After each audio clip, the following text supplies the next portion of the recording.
Allez, Paris Direct se poursuit tout de suite avec notre grand format du jour qui nous conduit cette fois en Argentine, un pays pionnier en matière de droits des personnes trans. Depuis 10 ans, dans ce pays pourtant conservateur sur beaucoup de sujets sociétaux, reconnaît le droit à chacun à l'identité de genre propre en dehors de toute considération biologique. Mais vous allez voir dans ce document que les discriminations restent très fortes malgré la loi. Éléonore Vanel et Nicolas Flon. Dans le miroir, le reflet d'une enfant bien dans sa peau. Juanita a 7 ans. Dans sa chambre, des patins, des fleurs, une maison de poupées. Assignée garçon à la naissance, elle s'est pourtant toujours sentie comme une fille. Hey, mamá, pero yo lo uso para jugar. Y estas son las botas de invierno de mamá. Et tu les utilises? Yo sí las uso. Toda la vida las uso. Au début déboussolée, sa mère Mariana a suivi les conseils d'une psychologue pour soutenir sa fille dans sa transition de genre. On a fabriqué une poupée avec un pénis parce qu'on n'en trouve pas en Argentine, ça n'existe pas. On l'a faite sur les conseils de la psychologue pour qu'elle puisse jouer avec d'autres enfants. Nous sommes à 300 km de la capitale Buenos Aires. À Azul, ville conservatrice de 70 000 habitants, faire accepter la transidentité de Juanita n'a pas été évident. Il y a eu plusieurs situations. Par exemple, dans un hôpital où on l'a appelée par son nom de garçon. Et elle répondait « Je ne m'appelle pas comme ça ». Ça l'angoissait énormément.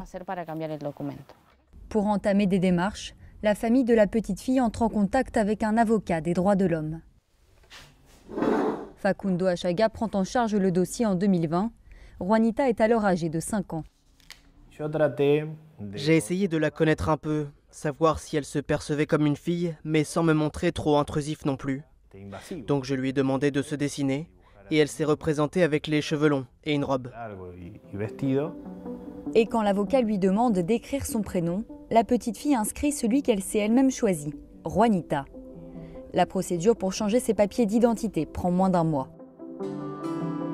En Argentine, depuis 2012, la loi d'identité de genre permet de choisir son genre et de changer d'état civil sur simple demande et sans aucune limite d'âge. Le pays a été le premier au monde à instaurer une telle mesure, encore aujourd'hui parmi les plus avancées à l'international. Il n'est pas nécessaire d'avoir l'avis d'un psychologue ou d'un psychiatre, car avec cette loi, être transgenre n'est plus considéré comme une pathologie. Ce n'est pas perçu comme une maladie mentale et aucune opération ou traitement médical n'est exigé. Depuis l'adoption de ce texte il y a 10 ans, plus de 9000 personnes ont officiellement demandé le changement de leur identité de genre. Marcela Romero a été l'une des co-autrices de cette loi avant-gardiste. 10 ans plus tard, elle manifeste pour demander aux législateurs d'aller encore plus loin.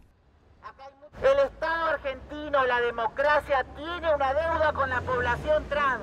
Los derechos están y esos derechos se llaman Ley Integral Trans, una ley que va a beneficiar a toda la población trans.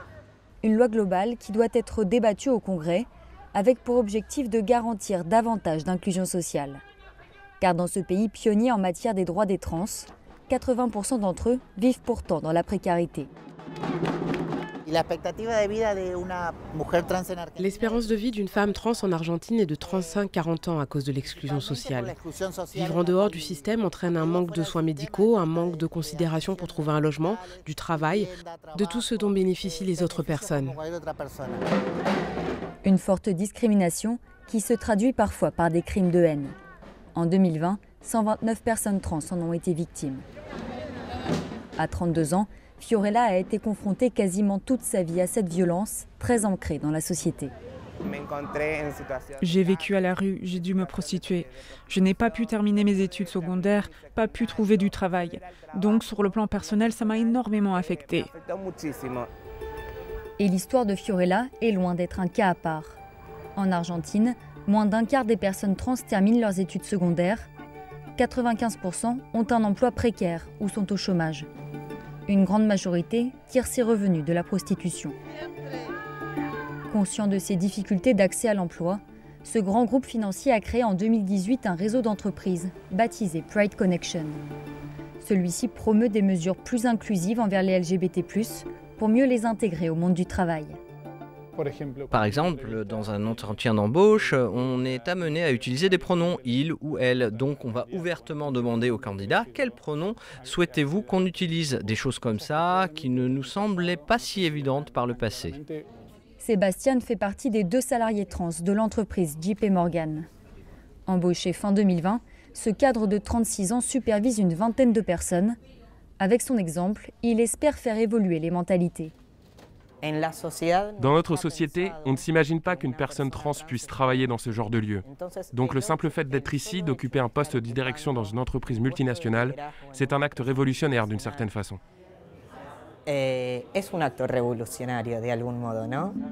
Pour que la situation de Sébastien ne soit plus l'exception, le gouvernement a instauré en 2021 un quota de 1% de personnes transgenres dans le service public. Le texte de loi encourage également les embauches dans le secteur privé via des déductions d'impôts. Une manière pour l'Argentine de se distinguer une fois encore comme pionnière des droits des trans.